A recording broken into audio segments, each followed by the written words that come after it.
Sometimes all it takes is a few lines in an old, dusty journal to completely change how we see the world. And that's exactly what happened back in the mid 1800s. We've got this French naturalist, right? He's not looking for treasure, he's driven by science. And he just dives headfirst into these incredible, suffocating jungles of Cambodia. And what he finds, what he writes down by torchlight, well, it was about to rewrite history. So let's crack open this explorer's diary together. So this is the image that absolutely blew people's minds. And the quote that came with it basically challenged everything people thought they knew. I mean, really try to picture it. You've been hacking your way through this dense, brutal jungle for weeks, maybe months, and then this just rises out of the trees. It's so huge, so unbelievably magnificent, that this European explorer looks at it and says it's better, not just as good, but better, than anything from ancient Greece or Rome. That's a huge deal. So, who was this guy, right? Who was the man who wrote those, honestly, revolutionary words? I think to really get a grip on the discovery, we've got to understand the man himself. And the key thing to remember is this. He wasn't some Indiana Jones character looking for gold. He wasn't a conqueror. He was a scientist, pure and simple. Okay, so this is him, Henri Mouhot. He was born in France way back in 1826, and he was completely obsessed with the natural world. I mean, just fascinated by it.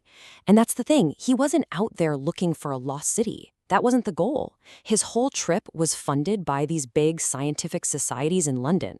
The plan was just to go out, do a survey, and collect a bunch of rare plants and animals. And it's kind of important to understand what being a naturalist even meant in the 19th century. It wasn't just some guy with a butterfly net. Oh no. It was like being a biologist, a geologist, a professional artist, and a survival expert all rolled into one.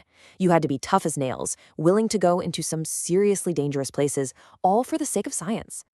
And Mahat, he was the poster child for this. He was super into studying birds, collecting shells. He was even dabbling in the very first kind of photography, called the daguerreotype. Plus, he was a fantastic artist. So this whole trip to what was then called Indochina, for him, it was the ultimate adventure.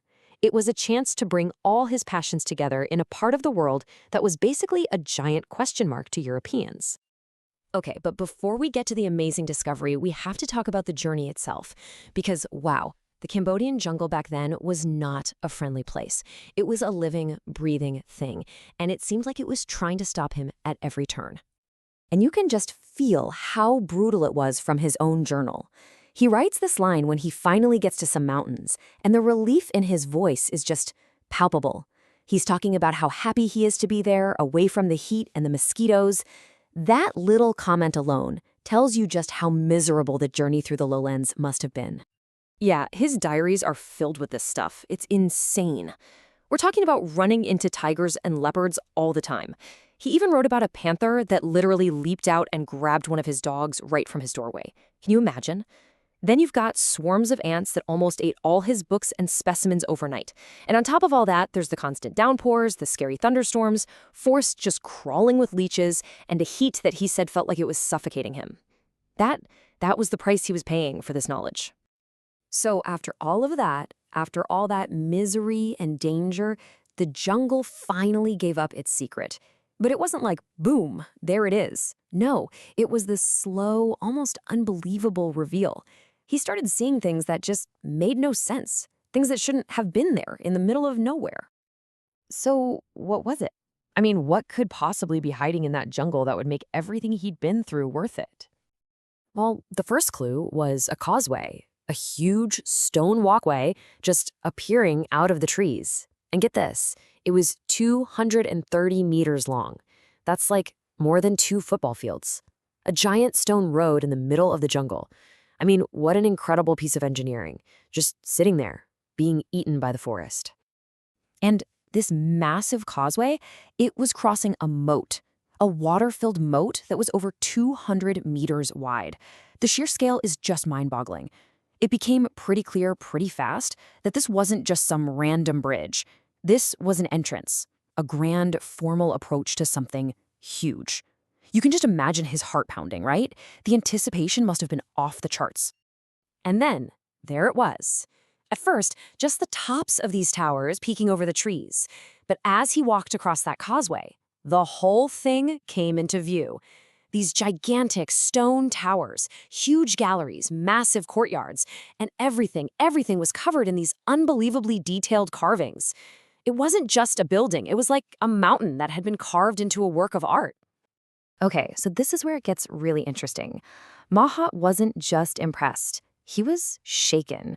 I mean, truly, fundamentally shaken to his core. Because what he wrote down next in his journal wasn't just a simple description. It was a statement that was about to throw a wrench into everything the Western world thought it knew about history and art. Just listen to this. He wrote, "It is grander than anything left to us by Greece or Rome." Let that sink in. Grander than Greece or Rome. For a European guy in the 1800s, saying that was, well, it was almost heresy. He was basically saying that this lost temple in the middle of a jungle, built by a civilization nobody had ever heard of, was better than the Parthenon in Athens, better than the Colosseum in Rome. That single sentence was going to cause an uproar. And he didn't just say it, he explained why. He was just baffled by what he was seeing. The stones, these huge blocks, were fitted together without any cement or mortar, but the lines were so perfect you could barely see them. The walls were polished until they were as smooth as marble. He saw entire pillars that were carved out of a single piece of stone. And the scale. I mean, he's walking through galleries with ceilings 6 meters high. That's like a 2-story building. But here's the detail that really broke his brain. After looking closely at all these incredible carvings and perfectly fitted stones, he couldn't find a single chisel mark. Not one. The work was so perfect, so smooth, he said it was like the stones had been molded out of clay, not carved by hand. How on earth do you even do that? So, that initial feeling of wow pretty quickly turned into, wait a minute. He was standing inside one of the greatest wonders of the world, but there was no signature. The artist was gone. It was like this incredible, silent monument to a ghost civilization. And this became the real mystery, the real obsession. Who were these people? Who had the skill, the power, the vision to build this and then just disappear? What happened to them? Where did they go? And the deeper he dug, the weirder it got. He'd ask the people living nearby, and they'd tell him these old legends, stories about a leprous king who was commanded by the gods to build it. Cool story, right? But when he looked for actual proof on the temple walls, writing, names, dates, anything, he came up with absolutely nothing. Zero. Just stone. He wrote about how frustrating this was in his journal. It was like finding a masterpiece painting, but the artist never signed it. Here was this incredible empire that built one of the wonders of the world, and then forgot to leave a note saying who they were. They left a history written in stone for sure, but it was in a language nobody knew how to read. And so that's what Angkor Wat was, and in many ways, still is. It's a gorgeous, absolutely breathtaking question mark. It's a monument to the incredible genius of the people who built it. Yeah, but it's also a pretty stark reminder of how fragile everything is. It shows you that even the most powerful empires can eventually just vanish, swallowed up by the jungle, reclaimed by silence. So, Henri Mouhot's discovery, it did more than just add a new spot to the map. It added a huge new layer of mystery to the world. And it really makes you think, doesn't it? What else is still out there, buried under the sand, or hidden by the trees, just waiting? How many other incredible stories have we all forgotten?